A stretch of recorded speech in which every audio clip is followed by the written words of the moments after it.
Factsverse presents 15-foot giant killed in a Kandahar cave by U.S. military. What they don't want you to know.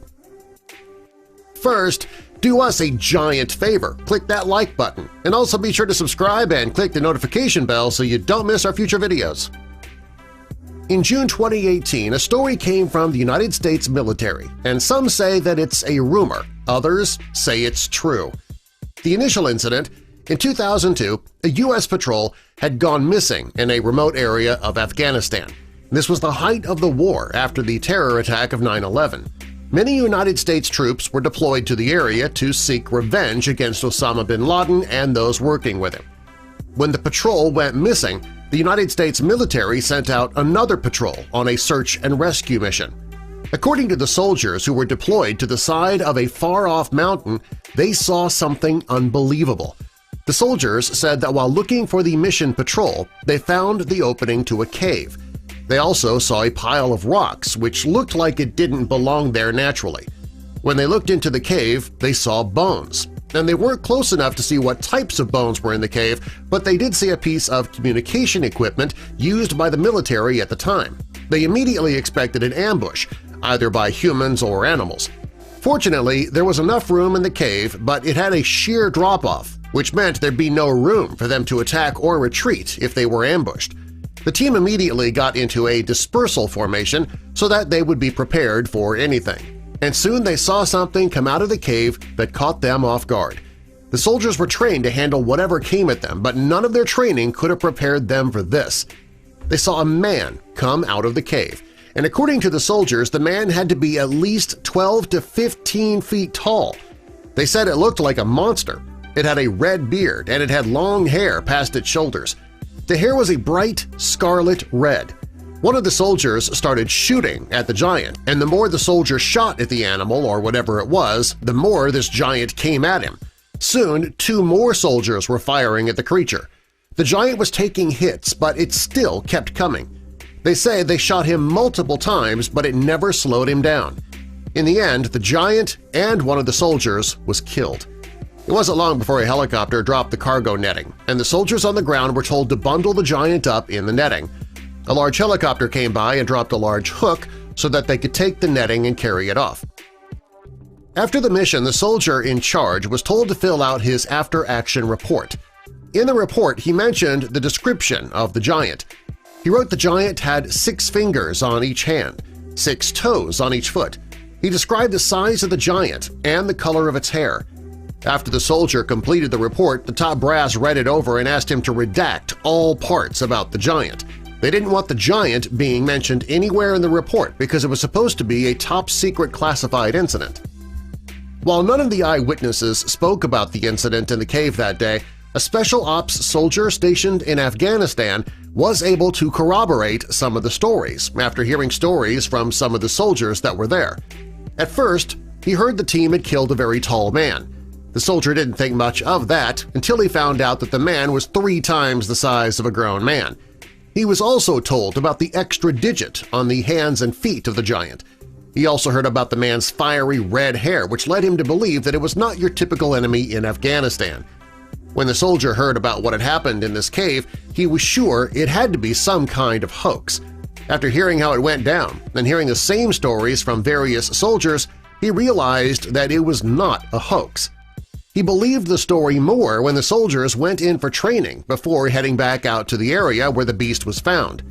They were told to keep their weapons high, which meant 2 to the chest, 1 to the head. When they were told to point their weapons much higher than a man's head, they questioned the order.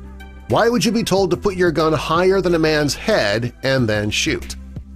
After the mission, recorded interviews took place between L.A. Marzulli and 2 soldiers who asked to remain nameless. Coast to Coast host George Noory also interviewed a pilot who saw and transported the giant. The pilot in question says that when he landed at a base in Afghanistan, he was told he would be heading to a remote area to pick up special cargo. He was told there would be absolutely no cameras allowed in the area. When he flew to the destination, he says he saw a dead guy who was extremely large. He says the man was laying on a pallet which was between 9 and 12 feet long. The man was in a fetal position on the pallet, and he filled the entire pallet. He estimated the man probably weighed about 1,100 pounds. The pilot also corroborated the other soldiers' statements. He mentioned that the giant had fair skin, red hair, and extra digits on its hands and feet.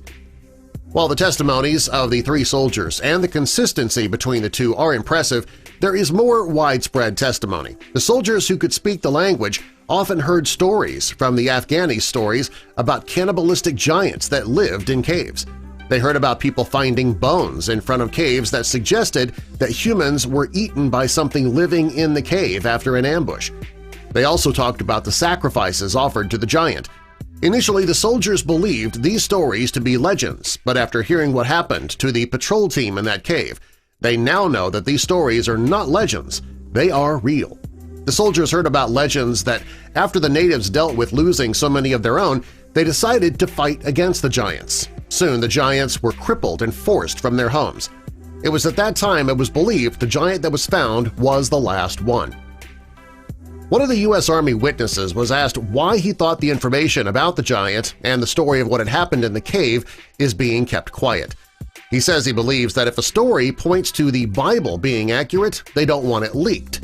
If it goes against Darwin's theory of evolution, it should never be spoken of. He knows that the hush order came from the higher-ups. He says that when you get your orders, you do what you're told, no questions asked. When another witness was asked about why the military wanted to keep things quiet, he didn't suggest biblical reasons or reasons related to Darwinism. He says that the American people are already afraid of our enemies in Afghanistan. These people hijacked airplanes and flew them into the World Trade Center.